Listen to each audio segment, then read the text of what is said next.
Hello, I'm a stake indexing director, and today I want to show you how to index the Church of Scotland Synods, Presbyteries and Kirk Sessions project in FamilySearch Indexing.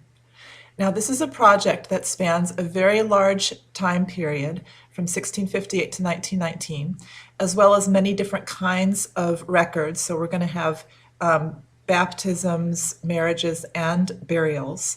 So that's why this project is listed as intermediate to advanced, because it is a little bit more complicated. So let's take a look at one example. This happens to be from 1911, and the handwriting is very good, so it's a nice one just to use as an example. But there are other images which are much more difficult, of course. Now, this one was already started. Someone had started to index this, and it got sent back, and we'll see why when I switch over to form entry. As you can see over here on the left, there are two records. This is the preset for this project. You'll always get two records given for the image, but there are many more names than that. And so I guess the indexer, whoever had this before, didn't know how to add names or records. So we're going to need to add several more records. There are a couple ways to do this. You could either just, first of all, count the number of records that we have here, and then using this icon here, we would continue to add records as this. So let's take that away for a moment. Yes, we're going to remove that. Okay, and another way to do that is you get to the end of the last record that you have, you hit tab, and it will ask you how many records you want to add. So you could just keep adding one as you go, or I just like to add a whole bunch at once. I don't usually count it, so I'll add 10.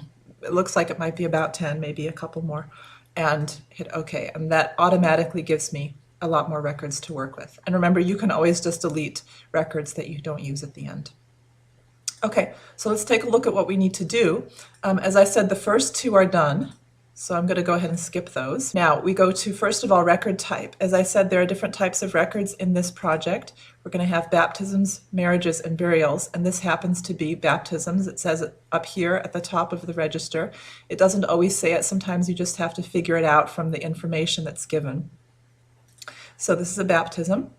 We first of all have the name of the child, and I'm going to use my ruler to see where we are. The first two are already done, so I'm going to start with the third one.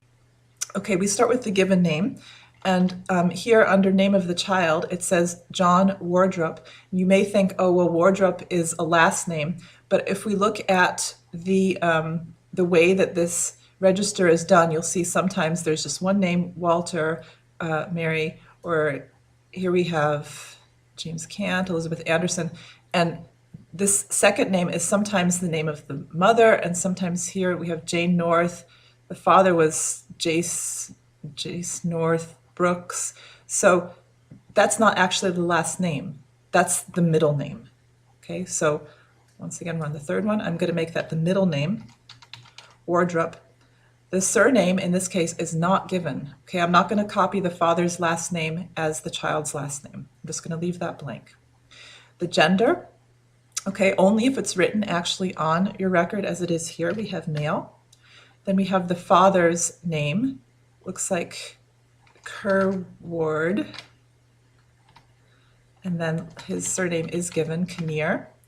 The mother's name, Martha Wardrop, and that's the provenance of that Wardrop. So this child has been given his mother's last name as his middle name.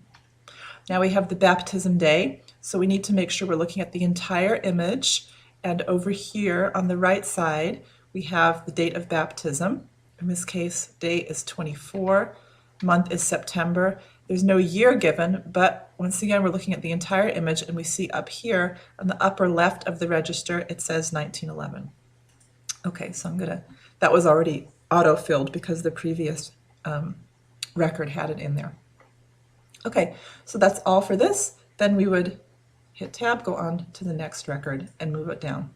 Okay, so that's what this project is.